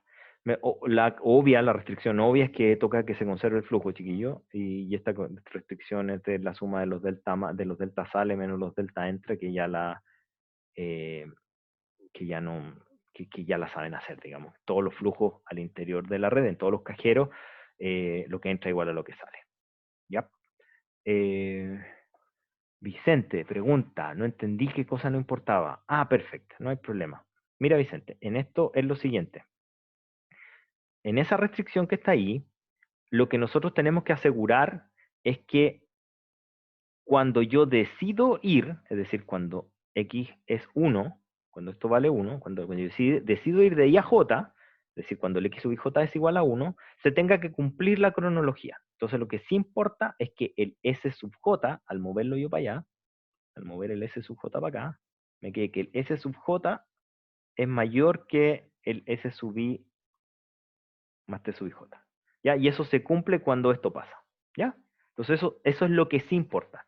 Pero para el otro lado, lo que hace, o en realidad no hace nada, eso es lo que te quiero transmitir y por eso no importa. Pero por otra parte, cuando no decides ir, es decir, cuando la variable X sub J es nula, es decir, no decidiste hacer el viaje desde el cajero I hasta el cajero J, lo que aparece en este lado de la restricción es una M gigante, es un número muy grande. Supón 1000 horas. 1000 horas. Así de grande. Entonces lo que va a pasar es que estos valores que están acá, dado que el S, el T, se mueven en valores, por ejemplo, de en torno a 24 horas, eso nunca jamás va a ser mayor que 1000 horas. Y eso, cuando yo digo no importa, es que en realidad no se activa nunca esta restricción. Si es que el M es lo suficientemente grande. ¿Ya? Entonces, lo que importa es que sí que se considera la sincronía, pero cuando el X es igual a 0, en realidad esa restricción no importa, no, porque nunca la usas. ¿Ya? Está ahí, te ayuda cuando el X es igual a 1. Y cuando es 0, simplemente no se asigna. ¿Vale? Súper. No, gracias a ti. Después de eso, la última era la restricción digamos, la restricción de conservación de flujo. Vamos a ver ahora, les voy a comentar un par de extensiones. Me gustaría, me quedan 10 minutos, no sé si alcanzo a hacerlo. Creo que no lo voy a hacer en detalle, pero sí les voy a compartir una memoria. La tenía abierta, pero el pavo la cerré. Denme 2 minutos. 2 minutos. Está Ivo Karsulovich. Ivo.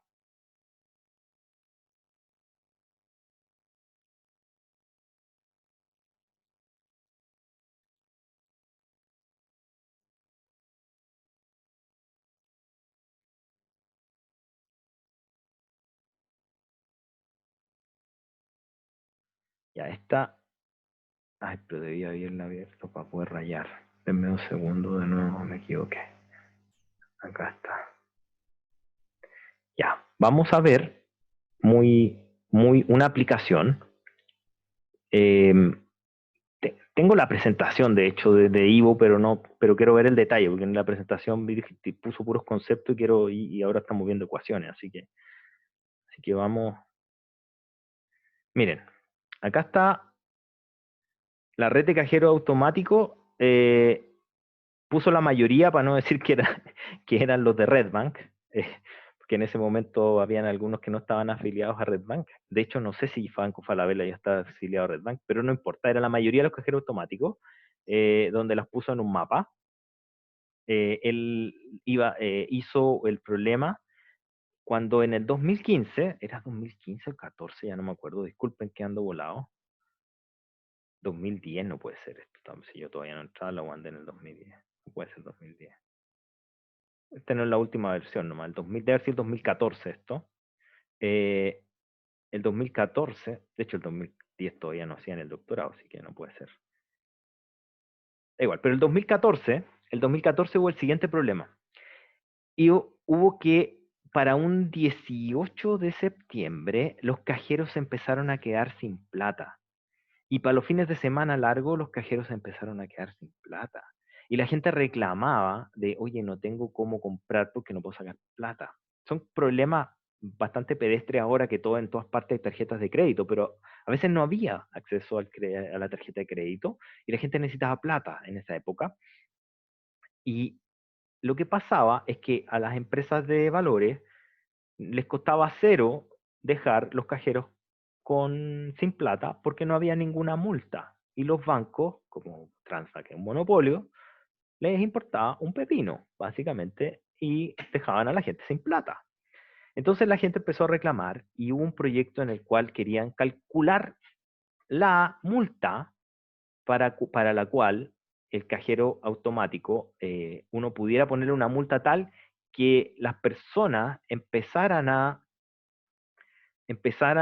respetar, o sea, las personas, los cajeros, la gente que era dueña del Transbank, digamos, empezar a respetar el tema de la plata, del tema de tener a la gente con plata, pero que no fuera una multa tan grande como para que el negocio de los transportistas, Brinks, se fuera al diablo, digamos, y porque le pusieran una multa tan grande que se quebraran.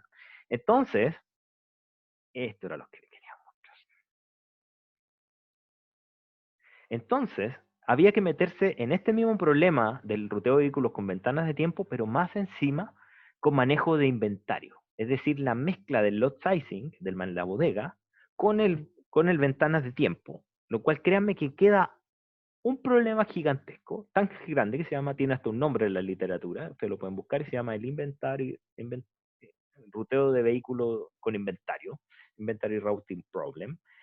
Y en este caso, lo que hizo Ivo fue, yo le pedí lo siguiente, le dije, mira, Ivo, tomemos este problema y calcula los quiebres de stock.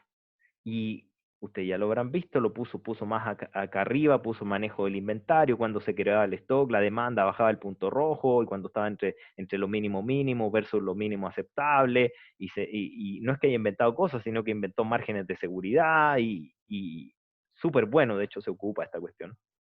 Se ocupaba porque ya no es un problema. Y lo que hizo él fue modelar a puntas de puras gran M's, pero créanme que se las voy a copiar para que después analicen ustedes las gran M's que se inventó Ivo, que les quedaron. Estas se llaman restricciones disjuntas, en particular me estoy refiriendo a estas, que son muy difíciles, ¿ya? Esas sobre todo de inventario, en el cual lo que él hacía era que calculaba cuándo se quebraba el stock, y cuando estaba en el punto de quiebre de stock, él calculaba muy, muy a pulso, digamos, lo programó después, pero muy a pulso, se ponía en el borde, hacía continua la variable para que apareciera la variable dual, y calculaba el multiplicador de Lagrange en el punto en el cuando se violaban las restricciones de inventario, ¿ya? Y cuando se violaba la restricción de inventario, el multiplicador de Lagrange justamente indicaba la multa que había que cobrarle al, al, al transportista o a Transbank por incumplir con el inventario en un determinado cajero automático. Entonces, al final del día esto no se usaba precisamente para hacer el ruteo de los camiones, pero sí sirvió como un proxy para cobrar una multa, ¿ya? Entonces, Este es un ejemplo aplicado. Aquí están las restricciones de inventario que ustedes ya pueden ver. Es el inventario de billetes. Los billetes ahora son más igual que los billetes que venían de antes. La acumulación, la demanda, son las mismas cuestiones que estamos viendo ahora, pero en una complejidad de memoria, una complejidad más grande. Y, y quería mostrarles este trabajo. Esto es Wande, chiquillos. Fue un compañero de ustedes que ya está trabajando hace rato, vivo. Hace rato no sé de él. Siempre, generalmente les pido cuando ya salen que me den prácticas y memorias para ustedes, para los que están ahora estudiando. Pero Ivo, insisto, de haber sido 2013, una cuestión así, 2013 o 14, esto, quizás 15, pero no creo. ¿Ya? Con lo que ya vimos, entonces esto podría ser perfectamente un Vehicle Routing Problem con ventana de tiempo. ¿Ya? Un BRP, digamos, BRP se llama. ¿Ya? Entonces este es un ejemplo de una memoria en la cual hicimos esta cuestión. Se las voy a copiar, voy a guardarlo acá. ¡Ay! Ay, ¿qué pasó? Ah, es que cerré el estampado. Cerré la cuestión completa. Vale, entonces vamos ahora con curso ayudante, ya no, clases online. Ok. Bueno, con eso recorrimos. No sé si apareció el PDF de nuevo. ¿Alguien me puede confirmar? Digamos la pantalla del PDF con un PDF nuevo. No sé si perdí el compartir pantalla o apareció de nuevo. No, no se ve nada. No se ve nada, ya. Doy y aquí. ¿Y ahí? ¿No Ahí todavía? sí, ahí Vale, sí. vale, vale, agradecido. Ya. Eso era para contarles un ejemplo y ahora vamos en esto, me quedan 10 minutitos, denme estos 10 minutitos como para hacer una introducción del capítulo nuevo. Cortamos con el capítulo de cadena de suministro y cómo se programa, cómo se hace modelación entera, pero en el contexto de cadena de suministro. Y vamos a pasar a un capítulo en el cual vamos a ver un par de métodos que sirven para, en particular, pudieran servir para continua programación dinámica, pero en general se ocupan para programación entera, que son el método de programación dinámica y el branch and bound. El branch and bound, el branch and bound viene después de programación dinámica y lo voy a ver, no lo voy a ver en detalle. Es un tema que estoy peleando todavía con el comité curricular porque está demasiado añejo desde mi punto de vista ese contenido. Y, y no tiene mucho sentido pasarlo, pero igual lo voy a pasar, pues tengo que ser obediente, digamos, voy a pasar me voy a pegar al syllabus, pero les quiero transmitir que en realidad es un método bastante viejo que no tiene mucha gracia pasarlo, hay métodos mucho más interesantes que pasar que ese, pero lo vamos a ver, lo voy a ver conceptualmente para ajustarme al reglamento, digamos. Son dos métodos, el método de programación dinámica y el método de branch and bound. El método de programación dinámica es el que vamos a ver en esta primera parte de este capítulo, y lo quiero ver en dos versiones, en la versión discreta y en la versión estocástica. Este método es un método súper útil. ¿Por qué es súper útil? Porque permite solucionar problemas que la mayoría de los problemas son dinámicos. Cuando yo digo dinámico es porque tienen tiempo en su definición, ¿ya? Y cuando tienen tiempo en su definición. Y la mayoría de los problemas son dinámicos, casi todos, ¿ya? Entonces, cuando uno tiene tiempo y tiene una cierta estructura, puede aplicar este problema. Y la gracia de este problema es que las decisiones que uno toma las puede aislar temporalmente en vez de solucionar el problema entero, por decirlo así, el problema completo, no entero, el problema completo en toda su extensión, uno va tomando decisiones por periodo. Esto ayuda muchísimo, ir tomando las decisiones por periodo, porque los subproblemas son más chiquititos. Claro, la problemática gigante igual sigue siendo la misma. ¿No? El problema de optimización no cambia. No es que lo haya hecho más fácil o más difícil, sino que el método permite ir tomando decisiones en secuencia, ¿ya? Y dinámicamente, por eso es su nombre, programación dinámica, ¿ya? Entonces, ¿cuál es su gracia? Esa. ¿Tiene desventaja? Sí, ocupa memoria RAM. Y si no tiene mucha RAM, empieza a ser swap a disco. Y el swap a disco, a menos que tengan un disco de estado sólido muy rápido, es súper lento, ¿ya? Entonces, ¿tiene ventaja? Sí, es más fácil. ¿Tiene desventaja? Sí, ocupa mucha memoria RAM. Y ese uso de memoria RAM se llama la maldición de la dimensionalidad. Comencemos ahora, ya dije en términos genéricos, digamos, de qué estamos hablando, y ahora vamos a ver en la siguiente forma el contenido. Para poder aplicar programación dinámica hay que entender a qué tipo de problemas aplica, porque no aplica a todos los problemas. Y a los problemas que aplica se llama problemas secuenciales de decisión en tiempo discreto, que tienen una forma particular. Vamos a ver esa forma particular, vamos a aprender algunos problemas que ya conocemos, a escribirlos en esa forma particular, y vamos a aprender a resolver con Excel cómo abordar esos problemas más comunes con programación dinámica. ¿Ya? La estructura de un modelo de decisión en tiempo discreto, y usted va a decir, ¿por qué lo estoy viendo? Porque en estos modelos se aplica programación dinámica, es que tienen una función, la función objetivo es posible de ser separada en pedacitos de función por cada tiempo, ¿ya? Por cada tiempo. Y no solo eso, sino que en cada momento la decisión depende solamente de el estado del sistema en el periodo anterior y la decisión, a la perilla, que yo tomo en este periodo. ¿Ya? Por el momento se escucha y se ve muy etéreo lo que es estado y lo que es decisión. Por eso mismo después de esto viene un ejemplo. Pero por el momento créanme que hay dos tipos de variables. Unas variables que son de estado, que son observables, que para el modelo de optimización siguen siendo variables de decisión. Hay dos tipos de variables de decisión, las variables de estado y las de control. Las de estado se observan y las variables de control son propiamente tal las perillas, ¿ya? Y que son dinámicas, se mueven en el tiempo. Y adicionalmente, este estado, en un determinado periodo, tiene una función de transformación de estado, la cual nuevamente depende de cómo venía el estado o el sistema de ingeniería desde el periodo anterior y la decisión que yo voy a tomar en este periodo. ¿Ya? Entonces, esto a los que tengan algún entrenamiento, que vengan digamos, la concentración tecnológica, que sean o de eléctrica eh,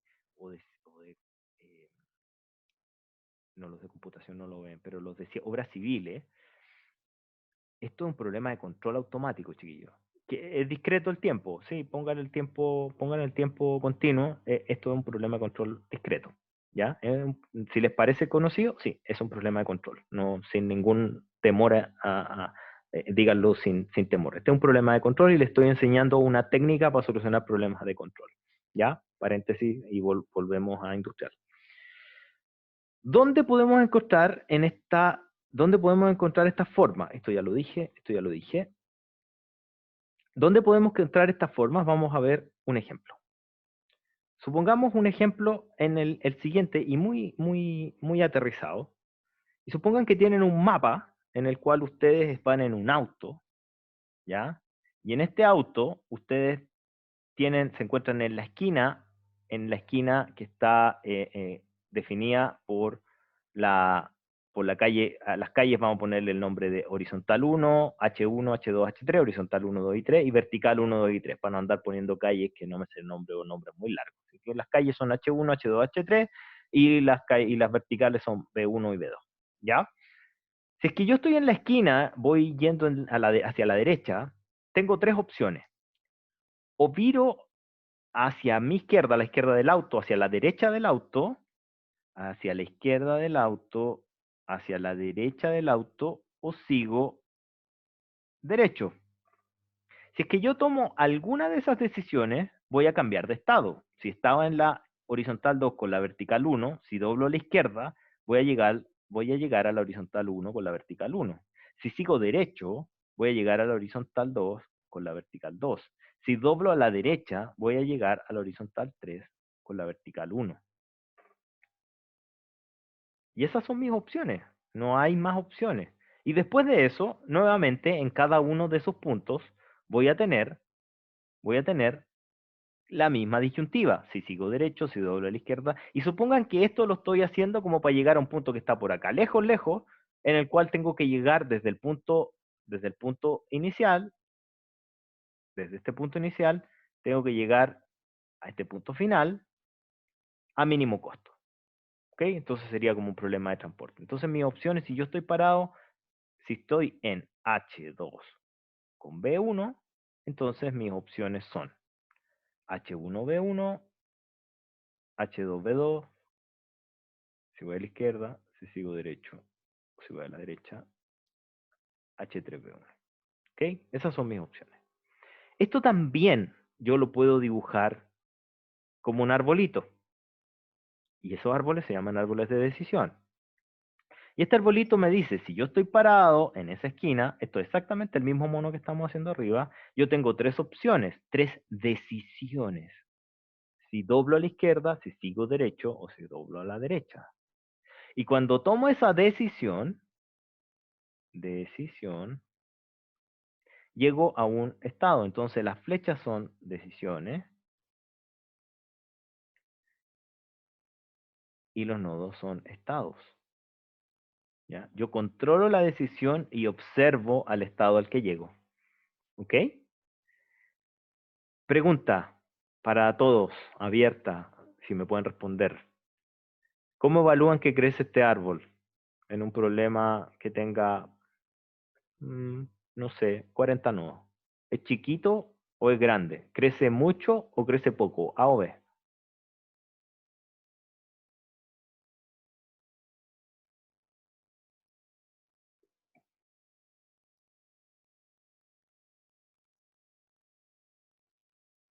Ya. Hay uno solo. Voy a explicar. Es mucho. La respuesta es mucho. Ahí lo que respondieron la mayoría estaba bien.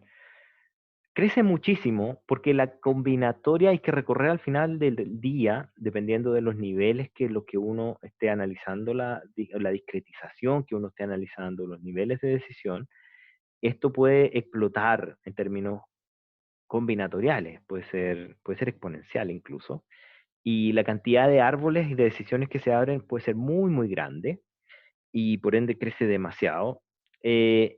Y lo que uno sí puede hacer es recorrer de manera juiciosa, de manera inteligente este árbol, de modo que las decisiones que vaya tomando sean las mejores a cada paso.